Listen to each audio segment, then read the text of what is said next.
नमस्कार, आप देख रहे हैं भारत 24। साथ में आपके शिखा ठाकुर। बुलेटिन की शुरुआत इस वक्त की बड़ी खबर के साथ। मुंबई में अस्पताल को बम से उड़ाने की धमकी मिली। रिलायंस फाउंडेशन अस्पताल को उड़ाने की धमकी मिली है। अस्पताल के लाइन पर फोन करके धमकी दी गई। मुंबई के डीबी मार्ग थाने में इस पूरे मामले को लेकर के केस दर्ज किया गया है। अस्पताल के लैंडलाइन पर फोन किया गया और फिर बम से उड़ाने की धमकी मुंबई में मिली। अस्पताल को बम से उड़ाने की धमकी मिली है।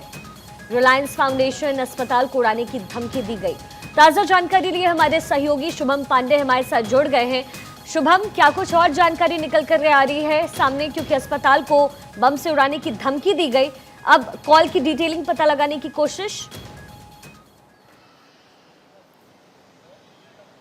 बिल्कुल शिखा जी, 12:57 पर रिलायंस फाउंडेशन को उनके जो लैंडलाइन नंबर पे एक शख्स कॉल करता है और वो न सिर्फ रिलायंस फाउंडेशन जो अस्पताल जहां पर कॉल किया गया था बल्कि अंबानी परिवार के कुछ लोगों को भी धमकी दी है। देखिए, पहला मामला नहीं है जब अंबानी परिवार को इस तरह से धमकी का मामला मिला। इससे पहले कई बार ऐसे थ्रेट कॉल जो है वो आ चुके हैं। इसके बाद केंद्र सरकार ने उनकी सिक्योरिटी में इजाफा किया तो उन्हें जेड प्लस की सिक्योरिटी थी। लेकिन अब ये ताजा मामला आया है कि 12:57 तकरीबन 1 बजे के आसपास जो है ये एक शख्स उन्हें लैंडलाइन पे कॉल करता है और सब कहता है कि अस्पताल में जो है किसी को मारने की धमकी देता है। उसके बाद अंबानी परिवार को भी उड़ाने की धमकी देता है, जिसके बाद जो नजदीकी पुलिस स्टेशन है डीबी मार्ग पुलिस स्टेशन में उस अज्ञात शख्स के खिलाफ अस्पताल के जो शिकायत दर्ज कराई कि उसके खिलाफ मामला दर्ज कर दिया और छानबीन की जा रही है कि ये शख्स ने कहां से कॉल किया। लेकिन अमूमन ऐसे केसेस में देखा जाता है, अगर पुराने केसेस की बात करें, जब इस तरह से जो धमकी मिली थी तो जो शख्स होता है वो सरफिरा होता है या दिमागी संतुलन उसका ठीक नहीं होता है। इस वजह से वो अननोन नंबर पे के द्वारा कॉल करके ऐसी उल्टी सीधी बातें करता है। लेकिन इस मामले की जांच की जा रही है और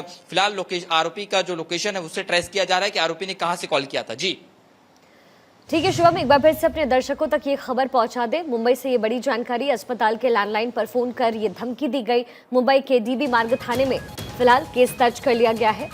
ये बड़ी जानकारी, मुंबई में अस्पताल को बम से उड़ाने की धमकी दी गई और अब इस मामले में केस दर्ज किया गया। रिलायंस फाउंडेशन अस्पताल को उड़ाने की धमकी मिली है।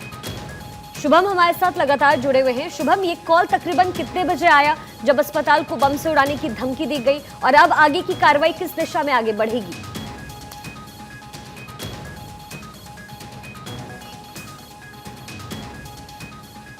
शुभम, क्या आप तक मेरी आवाज पहुंच रही है?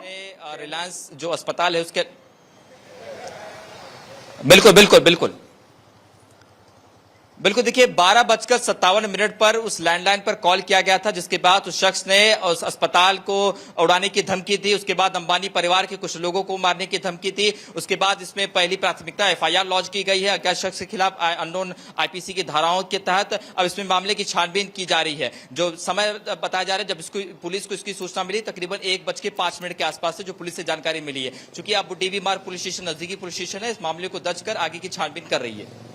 ठीक है शुभम, बहुत बहुत शुक्रिया इस तमाम जानकारी के लिए। अस्पताल के लैंडलाइन पर फोन करके धमकी दी गई, अस्पताल को बम से उड़ाने की धमकी मिली है। मुंबई के डीबी मार्ग थाने में फिलहाल केस दर्ज कर लिया गया है और पुलिस लगातार इस फोन कॉल की डिटेलिंग छानने की कोशिश कर रही है। लगातार कोशिश है कि इस फोन कॉल डिटेल्स को निकाला जा सके। आखिर किसने फोन किया, किसने कॉल के जरिए बम से उड़ाने की धमकी अस्पताल को दी, इस बात की तफ्तीश इस वक्त मुंबई पुलिस कर रही है। इस पूरे मामले में फिलहाल केस भी दर्ज।